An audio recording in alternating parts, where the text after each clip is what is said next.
හරි 11 වෙනි ගානේ අපෙන් අහන්නේ ධ්වනි ප්‍රවේගය ගැන තමයි අහන්නේ. එතකොට වායුමත් තුළ ධ්වනි ප්‍රවේගය v කියන එක නා සමාන වෙනවා gamma rt බෙදීම m ට. හරි අපි ධ්වනි ප්‍රවේගය සංසන්දනය කරන්නේ v සමානයි gamma p බෙදීම ρ කියන එක නා පාවිච්චි කරන්නේ ඇයි?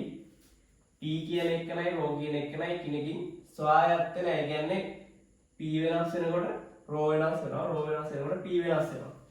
ඒ නිසා අපි මේ සමීකරණය පාවිච්චි කරන්නේ නැහැ v සංසන්දනය කරන්න. අපි පාවිච්චි කරන්නේ මෙයා. ඒතර මේ සමීකරණය දිහා බලුවාම අපිට තේරෙනවා මෙන්න මේ යම්කිසි වායුවක ධ්වනි ප්‍රවේගය රඳාපවතින සාධක දෙකයි තියෙන. එකක් තමයි වායුවේ වර්ගය, අනිත් එක තමයි වායුවේ නිරපේක්ෂ උෂ්ණත්වය. එතකොට මෙයා වෙනස් වෙන්න නම් එක්ක වායුවේ වර්ගය වෙනස් වෙන්න ඕනේ. නැත්තම් උෂ්ණත්වය වෙනස් වෙන්න ඕනේ. පීඩනයේ අනිත් සාධක මත මෙයා රඳාපවතින්නේ නැහැ කියලා අපිට ගන්න පුළුවන්. පැහැදිලිද? ඊට පස්සේ අපි ගන්නවා මෙහෙම. දැන් මෙතන කතා කරන්නේ වායුගෝලීය වාතය ගැන කතා කරන්නේ, පෘථිවි වායු ගෝලය ගැනනේ. ඒතර වායුගෝලීය වාතය කියලා කියන්නේ තනි වායුවක්ද නැත්නම් වායු මිශ්‍රණයක්ද? වායු මිශ්‍රණයක්නේ. එතකොට දැන් වායු මිශ්‍රණයකට මේ සමීකරණය දානකොට මෙන්න මේ එන්ට අපි ආදේශ කරන්න ඕනේ මධ්‍යන්‍ය අණුක භාරය. ඔක්සිජන් තියෙනවා, නයිට්‍රජන් තියෙනවා, හයිඩ්‍රජන් තියෙනවා, හැමෝම තියෙනවානේ, කාබන් ඩයොක්සයිඩ් තියෙනවා. එතකොට මේකට අපි දාන්නේ මේ කට්ටියගේ මධ්‍යන්‍ය අණුක භාරය. එතකොට මෙන්න මේ මධ්‍යන්‍ය අණුක භාරය රඳාපවතින කවුරුමතද? මේ තියෙන වායුන්ගේ සංයුතිය මත. මෙයා කවුද වැඩිපුර තියෙන්නේ, කවුද අඩුවෙන් තියෙන්නේ කියන කෙනා මත මෙන්න මේ n කියන එක රඳාපවතින. ඒතර මධ්‍යන්‍ය අණුක භාරය රඳාපවතින වායු සංයුතිය මත. එතකොට අපිට මෙන්න මෙහෙම කියතයි සාධාරණ විදියට. වායුගෝලීය වාතයේ ධ්වනි ප්‍රවේගය රඳාපවතින සාධක දෙකයි. එකක් වායු සංයුතිය, අනිත් එක තමයි නිරපේක්ෂ උෂ්ණත්වය. පැහැදිලිද? එතකොට අපෙන් අහනවා පළවෙනි ප්‍රකාශනය. නියත උෂ්ණත්වයේදී උන්නතාංශය සමගය වෙනස් නොවේ. හරි? එතන මේ උන්නතාංශය කියලා කියන්නේ මොකද්ද? මේ වචනේ කලින් පේපර් වල අහලා නැහැ. උන්නතාංශය කියලා කියන්නේ පොළොව මට්ටමේ ඉඳන් තියෙන උස කියන එකට. එතකොට පොළොවේ ඉඳන් ඉහළට යනකොට උෂ්ණත්වය නියතයි. මෙයා නියත කියලා තමයි අහන්නේ. මේ කියන්නේ මෙයා නියතයි කියන්නේ වෙනස් නොවේ. එතකොට අපි කල්පනාවට වෙන්න ඕන දේ තමයි මෙහි ඉඳන් උඩට යනකොට උන්නතාංශය වැඩි වෙනකොට m නියතයිද? ඒ කියන්නේ වායුගෝලීය වාතයේ සංයුතිය නියතයිද කියලා ප්‍රශ්නයක් ඇති වෙනවා. එතකොට පොඩි අසාධාරණයක් වෙනවා මෙතනදී. දැන් එතකොට වායුගෝලීය වාතයේ සංයුතිය ගැන ඇත්තටම ලොකු අදහසක් කරලා මෙන්න නෑනේ. හැබැයි ගොඩාක් උඩට ගියොත් එහෙම මේ සංයුතිය මේක කිලෝමීටර් 2ක් විතර දුරකට යනකම් මේ සංයුතිය නියතව තියෙන ආසන්න වශයෙන් නියතයි. තරම වායුගෝලීය සංයුතිය නියතයි. ඊට පස්සේ හැබැයි මේක ටික ටික වෙනස් වෙන්න පුළුවන්. හරි? හැබැයි මේ ගානේදී උන්නතාංශය සමග වායු සංයුතිය නියතයි කියලා අරන් තමයි උත්තරේ දීලා තියෙන්නේ. පෙර ලකුණු දීලා තියෙන්නේ මේ විදිහට. හරි? මාත් කියන්නේ පේපර් හදපු කෙනා ඉඳලා තියෙන්නේ මේ දිගටම මේක නියතව තියෙනවා කියලා තමයි සලකලා තියෙන්නේ. හරි? එතකොට මෙයත් නියතයි නම් මෙයත් අනිවාර්යෙන් නියත වෙන්න ඕනේ. එතකොට එහෙනම් උන්නතාංශය සමග උෂ්ණත්වයේ නියතයි නම් v නියතයි කියලා තමයි ගන්න වෙන්නේ. කියන්නේ කැපිටල් A ප්‍රකාශනේ හරි කියලා තමයි ගන්න වෙන්නේ. හරි? ඊට පස්සේ කැපිටල් B පීඩනය අඩු වෙනකොට සෑම විටම වැඩි වෙයි කියලා කියනවා. හරි? එතකොට අපි කිව්වා පීඩනය එක්ක මෙයාගේ විචලනය අපි සලකන්නේ නැහැ කියලා. මොකද අපිට පැහැදිලි වුණාන දේ තමයි මෙයා මතයි විතරයි මේ v කියන එක රඳාපවතින්නේ. පීඩනයේ ඝනත්වය වගේ දේවල් මත ඒක රඳාපවතින අපි සාකච්ඡා කරන්නේ නැහැ. හරි? එතකොට අපිට කියන්න මේකේ පීඩනය අඩු වෙනකොට මෙයා වැඩි වෙනවා කියලානේ. ඒක සත්‍ය ප්‍රකාශනයක් නෙමෙයි. v සමානයි gamma p බෙදීම ρ. එතකොට මෙයත් එක්ක මෙයත් වෙනස් වෙන නිසා මේක වෙන මේ පීඩනය විතරක් වෙනස් වුණා කියලා උෂ්ණත්වයේ නියතව තියෙද්දි v වෙනස් වෙන්නේ නැහැ. එතකොට b ප්‍රකාශනය සත්‍ය කියලා ගන්න බෑ. එතකොට b ප්‍රකාශනය වැරදි. සෑම විටම වැඩි වෙයි කියලා තියෙනවනේ. එහෙම ගන්න බෑ. හැබැයි අපිට මෙහෙම කිව්වනම් මේ ටික නියතව තියෙද්දි උෂ්ණත්වයේ සමග මෙයා සෑම විටම වැඩි වෙයි. අන්න එතකොට හරි මේකෙදි එහෙම කියන්න බෑ. මෙයත් එක්ක මෙයා සෑම විටම වැඩි වෙයි කියලා කියන්න බෑ. හරි? ඊට පස්සේ අපිට කියනවා උන්නතාංශය වැඩිවීමත් සමග උෂ්ණත්වය අඩුවීමේ ප්‍රතිඵලයක් වශයෙන් එය අඩු වෙයි. එතකොට අපි දැන් කලින් ගත්ත දේ මොකද්ද? උඩට යනකොට මේ කොටස නියතයි කියලානේ ගත්තේ. සංවිධ වෙනස් වෙන්නේ නැහැ නේද? v සමානුපාතිකයි මූල t. අපි සාමාන්‍යයෙන් පන්ති උදාහරණ ගන්නකොට මේ සමීකරණ වැඩිපුර පාවිච්චි කරනවා. v සමානුපාතිකයි මූල t. එතකොට මේ දෙන්න අතර අනුලෝම සම්බන්ධයනේ තියෙන්නේ. එහෙනම් උෂ්ණත්වය අඩු වෙනකොට ධ්වනි ප්‍රවේගය අඩු වෙන්න ඕනේ. එහෙනම් මෙයත් අඩු වෙනවා, මෙයත් අඩු වෙනවා. c ප්‍රකාශය ගැන මොකද කියන්න ඕන? උෂ්ණත්වය අඩු වෙන ප්‍රතිඵලයක් වශයෙන් ඒ අඩු වේ කියන හරි. එතකොට a හරි c හරි. එහෙනම් අපිට උත්තරය ගන්න වෙන්නේ අංක 4 a හා c පමණයි. හරි. 12 වෙනි ප්‍රශ්නේ. අපි x කිරණ නලයේ ක්‍රියාව පොඩ්ඩක් පැහැදිලි කරගන්න බැලුවොත් එහෙම. හරි. ඇනෝඩේ තියෙනවා, කැතෝඩේ තියෙනවා. හරි. ඒතර මේ තියෙන්නේ ඉලක්ක ලෝහය. මේ තියෙන්නේ කැතෝඩේ, මේ තියෙන්නේ සූත්‍රිකාව. හරි. එතකොට අපි මෙන්න මේ ඇනෝඩේ සහ කැතෝඩේ අතර ලොකු විභවාන්තරයක් දීලා තියෙනවා. 50 වෝල්ට් මේ 50 කිලෝ වෝල්ට් වගේ ලොකු විභවාන්තරයක් දීලා තියෙනවා. හරි. එතකොට මේ දෙන්න අතර ලොකු විභවාන්තරයක් තියෙන නිසා මේ දෙන්න අතර තියෙනවා මොකද්ද? ලොකු විද්‍යුත් ක්ෂේත්‍රයක් තියෙනවා. හරිද? අපි මෙන්න මේ සූත්‍රිකාව හරහා ධාරාවක් පවත්ව ගන්න. හරි? මේකට අපිට පුළුවන් කෝෂ පාවිච්චි කරන්න පුළුවන්. එතකොට මෙයා හරහා ධාරාව පවත්ව ගන්න අපි ගොඩක් ලොකු විභවාන්තරයක් දෙන්න ඕනේ නැහැ. හරි? එතකොට මෙයා හරහා පොඩි විභවාන්තරයක් දීලා නැත්නම් පොඩි වෝල්ටීයතාවයක් දීලා සූත්‍රිකාව හරහා ධාරාව පවත්ව ගන්න. හරි? එතකොට සූත්‍රිකාව හරහා ධාරාව පවත්වන මොකද වෙන්නේ? සාමාන්‍ය බල්බයක් උනත් රත් වෙනවනේ. එතකොට මෙන්න මේ සූත්‍රිකාව රත් වෙනවා. එතකොට සූත්‍රිකාව රත් වුණාම මේ සූත්‍රිකාවෙන් පුළුවන් ඉලෙක්ට්‍රෝන ගැලවෙන්න. හරි. එතකොට මේ සූත්‍රිකාවෙන් ඉලෙක්ට්‍රෝන ගැලවෙන්න. එතකොට ඉලෙක්ට්‍රෝන ගැලවුණාම දැන් ඉලෙක්ට්‍රෝනයක් මෙතනින් නිදහස් වුණොත් එහෙම මෙයා කෙලින්ම නිදහස් වෙන්නේ මොකටද? මේ ඇනෝඩේ සහ කැතෝඩේ අතර තියෙන විද්‍යුත් ක්ෂේත්‍රය නිරාවරණය වෙන්නේ. එතකොට එයා මෙන්න මේ පැත්තෙන් නම් මේ පැත්තට අධික ත්වරණයකින් ගමන් කරනවා. එතකොට මෙයා ගිහිල්ලා මෙයා මෙන්න මේක වෙත එල්ල වෙලා තමයි තියෙන්නේ. එතකොට මෙන්න මේ ඉලෙක්ට්‍රෝන අධිකව ත්වරණය වෙලා මෙයාගේ චාලක ශක්තිය වැඩි වී ගිහිල්ලා අද මෙන්න මේ අධිශක්ති ඉලෙක්ට්‍රෝනයක් ගිහිල්ලා මෙන්න මේ ලෝහ ඉලක්කයේ මත වැදෙනවා. හරි? අන්න ඒ විදිහට මේ අධිශක්ති ඉලෙක්ට්‍රෝන ගිහිල්ලා ඇයි මේ අධිශක්තිය ලැබෙන්නේ කොහොමද? මෙන්න මේ විද්‍යුත් ක්ෂේත්‍රය ඔස්සේ ත්වරණය වෙනවා. එතකොට මෙන්න අධිශක්ති ඉලෙක්ට්‍රෝන ගිහිල්ලා ලෝහ ඉලක්කයේ වැදුනහම මෙන්න මෙතනින් නිකුත් වෙනවා x කිරණ. එතකොට මෙන්න මේ ඔය ක්‍රමයට තමයි x කිරණ නිපදව ගන්න පුළුවන් අපිට. හරි මම බොහොම සරලව පැහැදිලි කරේ. මේක පදාර්ථ විද්‍යාවේ පාඩමේදී වඩා සංකීර්ණව මේක පැහැදිලි කරලා දෙනවා. හරි? එතකොට මෙන්න මෙයා දැන් මේ සූත්‍රිකාව රත් වුණාම ඉලෙක්ට්‍රෝන ගැලවෙන්නේ. එතකොට ඉලෙක්ට්‍රෝන ගැලවෙන ප්‍රමාණය තීරණය කරන්නේ මෙන්න මේ දෙන්න අතර යොදන වෝල්ටීයතාවය. එතකොට මේ දෙන්න අතර යොදන වෝල්ටීයතාවය නැත්නම් සූත්‍රිකාවට යොදන වෝල්ටීයතාවය මත තමයි තීරණය වෙන්නේ මෙතන ඉලෙක්ට්‍රෝන කීයක් ගැලවෙනවද කියලා. එතකොට ඉලෙක්ට්‍රෝන ගැලවෙන ප්‍රමාණය මත තමයි තීරණය වෙන්නේ මේ පැත්තේ ඉලෙක්ට්‍රෝන කීයක් එනවද කියලා. එතකොට x කිරණ නිපද වෙන ප්‍රමාණය තීරණය කරන්නේ මේ යන ඉලෙක්ට්‍රෝන ප්‍රමාණය. එහෙනම් මෙතනින් නිකුත් වන x කිරණ වල තීව්‍රතාවය තීරණය කරන සාධකය තමයි මෙන්න මේ වෝල්ටීයතාවය. හරි? එතකොට මෙන්න මේ සූත්‍රිකාවට යොදන වෝල්ටීයතාවය නැත්නම් සූත්‍රිකාව යොදන වෝල්ටීයතාවය මත අදාළව අනිත් සාධකය සූත්‍රිකාව හරහා පවතින ධාරාවනේ. එතකොට සූත්‍රිකාව හරහා පවතින ධාරාව මත අදාළ පවතින සාධකය මොකද්ද? එයා මත වෙනස් වෙන්නේ x කිරණ වල නිපද වෙන x කිරණ වල තීව්‍රතාවය. එතකොට ධාරා මේ සූත්‍රිකාවේ ධාරාව සූත්‍රිකාවේ වෝල්ටීයතාවය මත අදාළ පවතින සාධක මේ වෙනස් වෙන දේ තමයි නිපද වෙන x කිරණේ තීව්‍රතාවය. එතකොට මෙන්න මේ යොදන වෝල්ටීයතාවය නෝඩේ සහ කැතෝඩේ අතර වෝල්ටීයතාවය මගින් අදාළ පවතින මොකද්ද? නිපද වෙන x කිරණ වල ශක්තිය. එතකොට මෙයා මගින් x කිරණ වල ශක්තිය පාලනය කරන්න පුළුවන්. මෙයා මගින් x කිරණ වල තීව්‍රතාවය පාලනය කරන්න පුළුවන්. අපි බලමු වැරදි ප්‍රකාශයෙන් අහන්නේ පළවෙනි එක කියවන්න. x කිරණ නිපදවන පද්ධතිය තුල පරිපථ දෙකක් භාවිත කරේ. හරිනේ? එක පරිපථයක් තියෙනවා මොකටද?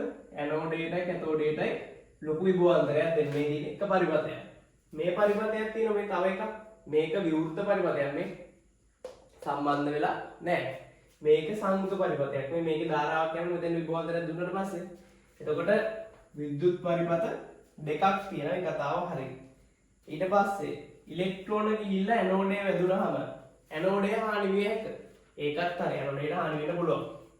ඊට පස්සේ තුන්වෙනි ප්‍රකාශනය කැතෝඩය රත් කිරීම සඳහා මෙයා රත් කිරීම සඳහා අඩු වෝල්ටීයතාවය ප්‍රමාණවත් වේ.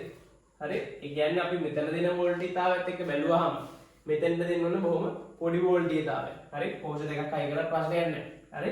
එතකොට මේකත් එක්ක බැලුවාම මෙතෙන් දෙන වෝල්ටීයතාවය ගොඩක් පොඩි. එතකොට තුන්වෙනි ප්‍රකාශනයත් අපිට සත්‍ය කියලා ගන්න පුළුවන්. කියන්නේ නිවැරදි ප්‍රකාශයක් විදිහට සලකන්න පුළුවන්. ඊට පස්සේ අපි බලනවා හතරවෙනි එක. නිකුත් වන එක්ස් කිරණ වල ශක්තිය සූත්‍රිකාව තුළින් ගලන ධාරාව මත රඳා පවතී. අන්න ඒක වැරදි නේද? අපි දැන් කලින්ම කිව්ව මොකක්ද? සූත්‍රිකාවේ වෝල්ටීයතාව සූත්‍රිකාවට සපයන වෝල්ටීයතාවය හරි. සූත්‍රිකාව තුළින් පවතින ධාරාව මත හරි රඳා පවතින දේ මොකද්ද? එක්ස් කිරණ වල තීව්‍රතාවය.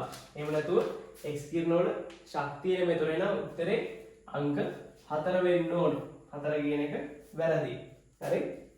පස්වෙනි ප්‍රකාශනයෙන් චුට්ටක් බලමු. ඉලෙක්ට්‍රෝන වල ශක්ති හානිය වළක්වා ගැනීම සඳහා එක්ස් කිරණ නලය රික්තණය කළ යුතුය. කියන්නේ මේ ඇතුලේ තියෙන අනිත් වායු වල මොනවා හරි ටික අයින් කරන්න බැයි. දැන් අදිසියව මෙන්න මේ මෙයා යන පාරේ මෙතනින් ගැලෙන ඉලෙක්ට්‍රෝනය තොරණය වෙන පාරේ වායු අණුව තිබ්බ මොකද වෙන්නේ? මෙයා ගිහිල්ලා මෙයාගේ නෂ්ටිය හරි කොයි හරි ඉලෙක්ට්‍රෝනයක හරි ගිහිල්ලා හැපෙනවනේ. එතන මොකද වෙන්නේ? මෙයාගේ චාලක ශක්තිය මේ ගැටීම නිසා කොටසක් හානි වෙනවා. එතකොට අපි මේකෙදි ඉලෙක්ට්‍රෝනේ ශක්ති හානියක් වෙනවා කියන එක හරි ශක්ති හානිය අවම කරගන්න පුළුවන්. ශක්ති හානිය වළක්ව ගන්න පුළුවන් මේගොල්ලෝ අයින් කරන්න. හරි එහෙනම් පස්වෙනි ප්‍රකාශනය හරි කියලා ගත කරගෙන උත්තරේ අපි ගන්න ඕනේ අංක 7. හැදෙන්නද? හරි ඊට පස්සේ අංක 13. වාෂ්ප පාඩමේ දාන තියෙන්නේ. හරි? එතකොට මෙන්න මේ තුෂාරාංකය කියන එකෙන් නිතර අපෙන් අරන් ගන්නවා. මොකද මේ තුෂාරාංකය කියලා කියන්නේ? අපි හිතමු යම් කිසි අවකාශයක් තියෙනවා. මේ අවකාශයේ වාෂ්ප m ප්‍රමාණයක් තියෙනවා. හරි විපරිමාවක් කියලා හිතමු. මෙයා අපි හිතමු දැන් තියෙන්නේ θ උෂ්ණත්වය.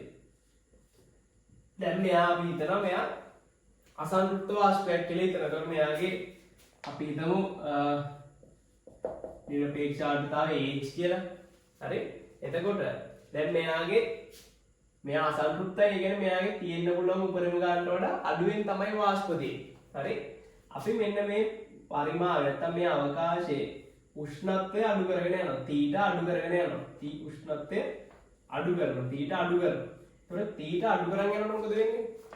මෙන්න මේ අවකාශයේ තියෙන්න පුළුවන් උපරිම වාෂ්ප ස්කන්ධයේ කැපිටල් M නම් මෙන්න මේ M කියන එක එන්න අඩු වෙගෙන යනවා. දැන් මේ H කියන්නේ කවුද? H කියලා කියන්නේ නිරපේක්ෂ ආර්ද්‍රතාවයනේ. M බෙදීම V හරි. එතකොට මෙන්න මෙයා අඩු වෙගෙන කැපිටල් M කියන එක. එතකොට දැන් උෂ්ණත්වය අඩු කරා කියලා ඇතුලේ තියෙන වාෂ්ප වල වෙනසක් වෙනවද? එයා වෙනසක් වෙන්නේ හැබැයි කවුද අඩු වෙන්නේ?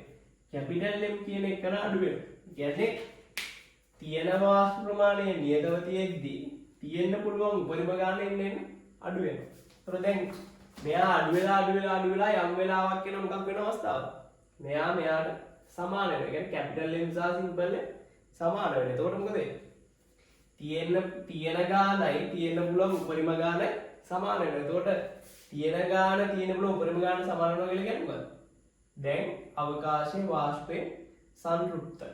අන්නේ අවස්ථාවට අපි කියනවා නැත්තම් තියෙන ප්‍රමාණය නැත්තම් තිබ්බ ප්‍රමාණයෙන්ම අවකාශයේ සංතෘප්ත වෙන උෂ්ණත්වයට අපි කියනවා ඒ අවකාශය සඳහා තුෂාරාංකය කියලා. එතකොට අපි සාමාන්‍යයෙන් θ නෝට් කියලා දාගමු. හරි? එතකොට තුෂාරාංකයේදී වෙන්නේ තියෙන වාෂ්ප ප්‍රමාණයෙන්ම අවකාශයේ සංතෘප්ත වෙන. කියන්නේ කැපිටල් M අඩු වෙලා සිම්පල් M ට සමාන වෙනවා. මේ වෙලාවේදී සංතෘප්තයි. එතකොට තුෂාරාංකයේදී සාපේක්ෂ ආර්ද්‍රතාවය කියයි. ඒක 100ක් වෙනවා. හරිද? එතකොට ජල වාෂ්ප සංතෘප්ත ජල වාෂ්ප බවට පත් වෙයි. එතකොට ඒ ප්‍රකාශනේ හරි. ඊට පස්සේ B. දැන් එතකොට හරියටම තුෂාරාංකයට නම් අපි මේ උෂ්ණත්වය අඩු කරේ. මෙන්න මේ අවස්ථාව නම් මේ වෙලාවේදී හරියටම මොකද්ද තියෙන්නේ? මේක අපි කියන යන්තමින් තමයි සංතෘප්තුනේ. කියන්නේ ජල වාෂ්ප ටිකක්වත් තාම ඝනීභවණය වුණේ නැහැ. තුෂාරාංකයට එනකන් තිබිච්ච වාෂ්ප ස්කන්ධය එහෙමම තියෙනවා. තියෙන ගානයි තියෙන වල උපරිම ගානයි සමාන වෙන එක තමයි වෙන්නේ. දැන් අපි තුෂාරාංකයට ආවට පස්සේ ඒ කියන්නේ තියෙන ගානයි තියෙන වල උපරිම ගානයි සමාන වුණාට පස්සේ තවත් ටිකක් උෂ්ණත්වය අඩු කරොත් මොකද වෙන්නේ? උෂ්ණත්වය තව ටිකක් අඩු කරමු. මෙතනිනුත් පල්ලෙහාට අරන් යන්න. මොකද වෙන්නේ? හරි? එතකොට උෂ්ණත්වය අඩු කරන්න කවුද අඩු වෙන්නේ? මෙයා තවත් අඩු වෙනවා. එතකොට තියෙන්න පුළුවන් ගාන අඩු වෙනවා. දැන් මොකද්ද වෙලා තියෙන්නේ? තියෙන්න පුළුවන් උපරිම ගානට වඩා තියෙන ගාන වැඩි දැන්. එතකොට දැන් පරස්පර කතාවනේ තියෙන්නේ. තියෙන්න පුළුවන් උපරිම ගානට තියෙන ගාන වැඩි වෙන්න බෑනේ. එතකොට මොකද වෙන්නේ? වාෂ්ප m ප්‍රමාණයක්ම තියෙද්දි ඉතිරි ටික මොකද වෙන්නේ? ඉතිරි ටික ඝනීභවණය වෙනවා. يعني වාෂ්ප මේ කැපිටල් M ප්‍රමාණයක් ඉතිරි වෙලා වැඩි ටික ඝනීභවණය වෙනවා. එතකොට තුෂාරාංකයට වඩා උෂ්ණත්වය තව අඩු කරොත් එහෙම ඔන්න ඔය ටික අපි කියන තුෂාර දැම්පත නැත්නම් ඒ ටික ඝනීභවණය වෙනවා. හරි ජල විද්‍යුතයට ඝනීභවණය වෙනවා. එතකොට B ප්‍රකාශනය ඒකත් හරි. පැහැදිලිද? ඊට පස්සේ තව ප්‍රකාශනයක් තියෙන මෙන්න මෙහෙම. ඒක සුට්ටක් අපි කල්පනා කරලා ගන්න ඕන උත්තරයක්. හරි? තුෂාරාංකයේදී භාජනයේ පරිමාව අඩු කරනවා. අපි තුෂාරාංකයට ආවට පස්සේ ඒ කියන්නේ මෙන්න මෙතෙන්ට ආවට පස්සේ සිසිල් කරලා ඔතෙන්ට ගෙනාවට පස්සේ උෂ්ණත්වය අඩු කරන්නේ නැහැ. තාවද අඩු කරනවා කියලා කියන්නේ පරිමාව අඩු කරනවා. හරි? දැන් පරිමාව අඩු කරනකොට මොකද වෙන්නේ? කලින් තිබුණේ v නම් දැන් v dash. v ට වඩා v dash අඩුයි. හරි? මෙන්න මේ දේ මතක තියාගන්න. උෂ්ණත්වය අඩු කරනකොට තියෙන්න පුළුවන් ජල වාෂ්ප ස්කන්ධය එන්න අඩු වෙනවා. පරිමාව අඩු කරනකොට තියෙන පුළුවන් ජල වාෂ්ප ස්කන්ධය එන්න අඩු වෙනවා. මේක අපෙන් පහුගිය විභාග ප්‍රශ්න වල දිගින් දිගට ප්‍රශ්න කරලා දෙනවා. හරි? එතකොට මෙයාගේ තියෙන පුළුවන් වාෂ්ප ස්කන්ධයට වඩා මෙයාගේ තියෙන පුළුවන් වාෂ්ප ස්කන්ධය අඩුයි. හරි? අපෙන් හැබැයි මෙන්න මෙහෙම එකක් අහන්න. නිරපේක්ෂ අඩුතාවය ගැන තමයි අහන්නේ. එතකොට මෙන්න මේකෙදී මෙන්න මේ අදහස පාවිච්චි කරන්න. හරි? උෂ්ණත්වයේ නියතයි නම් හරි? උෂ්ණත්වයේ නියතයි නම් දැන් අපි මේකෙදි ගන්නවා මේ තියෙන තීටා නෝට් නේ කියන්නේ තුෂාරාංකයනේ. මේ තියෙන්නේ තුෂාරාංකය. හරි? එතකොට යම්කිසි උෂ්ණත්වයක් සඳහා තියෙනවා යාට තියෙන්න පුළුවන් උපරිම නිරපේක්ෂ ආර්ද්‍රතාවයක්. හරි? දැන් එතකොට තීටා නෝට් සඳහා උපරිම නිරපේක්ෂ ආර්ද්‍රතාවය තමයි මේ තියෙන්නේ. එතකොට මේ අවස්ථාව කියන්නේ v පරිමාව තියෙන වෙලාවේදී මෙයාගේ උපරිම නිරපේක්ෂ ආර්ද්‍රතාවය තමයි මේ තියෙන්නේ.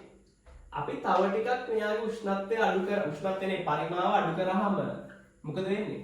උෂ්ණත්වය නියතයිනේ. මෙයාගේ දැන් කලින් ජල වාෂ්පයෙන් තිබ්බට මේකෙන් දැන් මොකද වෙන්නේ? පරිමාව අඩු කරාම තව ටිකක් ඝනීභවණය වෙනවා. එතකොට m කියන එකනත් අඩු වෙනවා, v කියන එකනත් අඩු වෙනවා. හැබැයි උෂ්ණත්වයේ නියත නිසා මෙයා තාමත් සංතෘප්තයිනේ. ඒ කියන්නේ මෙයාගේ තාමත් තියෙන මොකද? තීටා නෝට් උෂ්ණත්වයේ සඳහා වන උපරිම නිරපේක්ෂ ආර්ද්‍රතාවය තමයි තියෙන්නේ සංතෘප්ත නිසා. පරිමාව අඩු කරන්න සංතෘප්තවනේ තියෙන්නේ. ඒකට සංතෘප්තයි නම් එයා හැම වෙලේම තියෙන්නේ කොහොමද? එම උෂ්ණත්වයට අදාළ උපරිම නිරපේක්ෂ ආර්ද්‍රතාවය තමයි තියෙන්නේ. අන්න ඔය කතාව තමයි පැහැදිලි කරගන්න තියෙන්නේ. එතකොට A ප්‍රකාශනය හරි, B ප්‍රකාශනය හරි, C ප්‍රකාශනය වැරදි. ඒකට අපි උත්තරේ ගන්න වෙන්නේ අංක 3 තමයි ගන්න වෙන්නේ. A හා B පමණ නිවැරදි වෙයි. හරි? හරි? එතකොට 14 වෙනි ප්‍රශ්නේ අපි මෙන්න මේ L එක්ක F හරි දිගත් එක්ක F බලයේ වෙනස් වීම ප්‍රස්ථාරයක් හැන්දට පස්සේ මේක කියන්නේ L එකේ ඉඳන් L2 දක්වා වැඩි කරන විට වෙනස් වෙනකොට ආතතිය T එකේ ඉඳන් T2 දක්වා වැඩි වෙනවා කියලා කියන්නේ. හරි T1 දක්වා T2 දක්වා සිමෙන්ට් වැඩි කරන විට L එකේ සිට L2 දක්වා වෙනස් වෙයි. ගබඩාවල ශක්තිය නැහන්නේ. එතකොට මෙන්න මේ ප්‍රස්ථාරයේ වර්ගඵලයෙන් තමයි අපිට හම්බෙන්නේ ගබඩාවල ශක්තිය. එතකොට මේකෙන් ට්‍රපීසියමන්නේ තියෙන්නේ.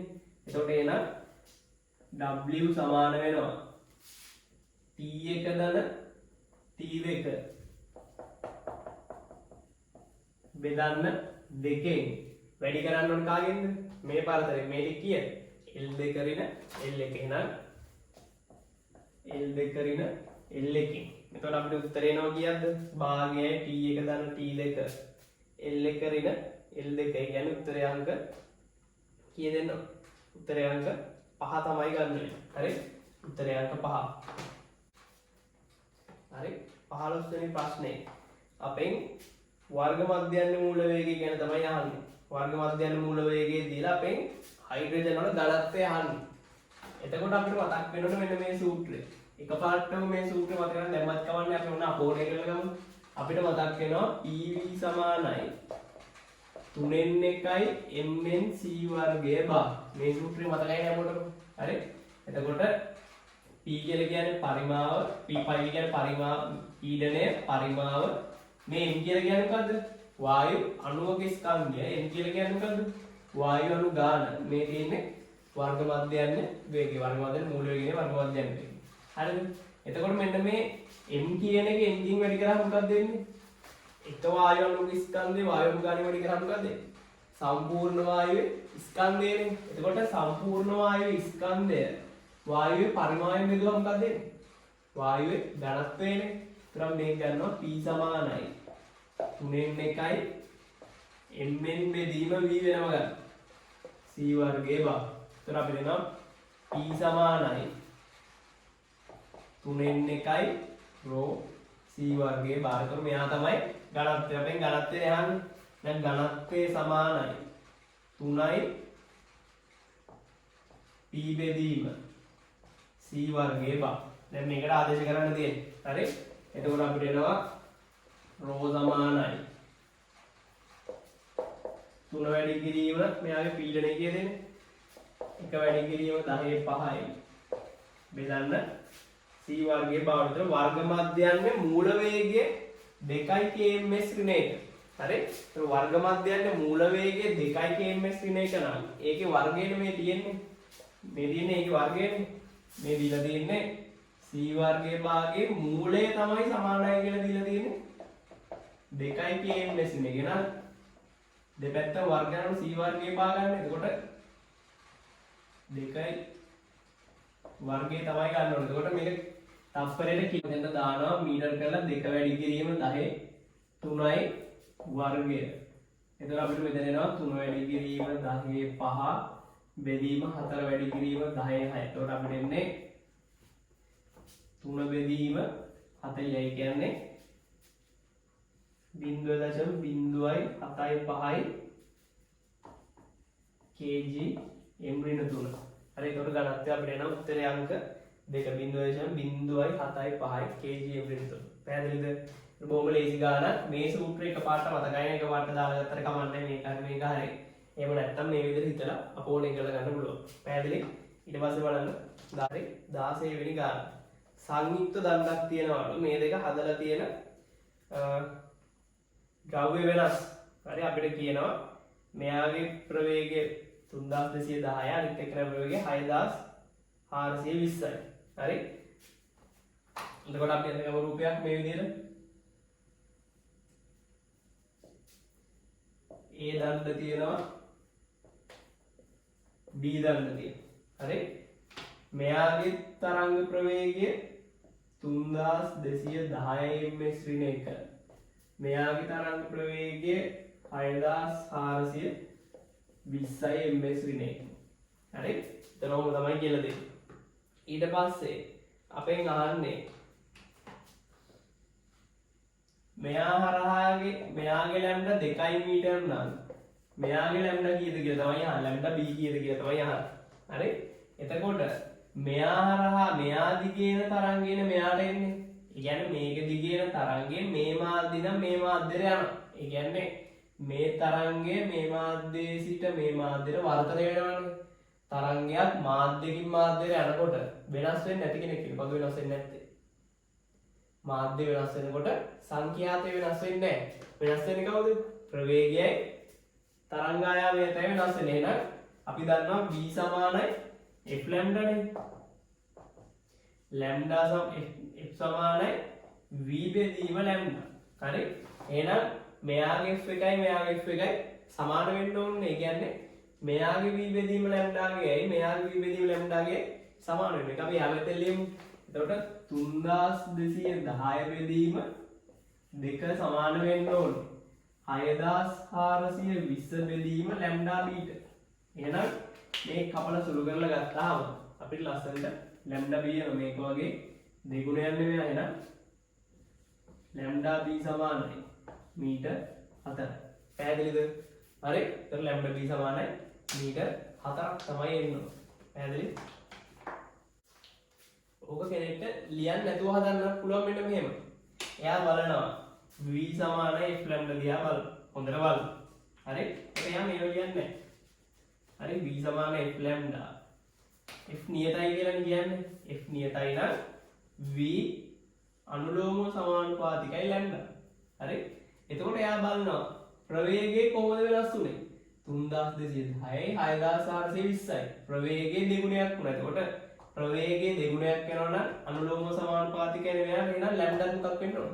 ලැම්ඩා දෙගුණයක් වෙන්න. එතකොට මෙයාගේ ලැම්ඩා 2යි නම් මෙයාගේ ලැම්ඩා 4ක් වෙන්න ඕන. එතකොට තර්ක කරලා ගන්නවා නම් පේලියක් වල ලියන්න නැතුව එකපාරටම උත්තරේ ගන්න පුළුවන්. පැහැදිලි?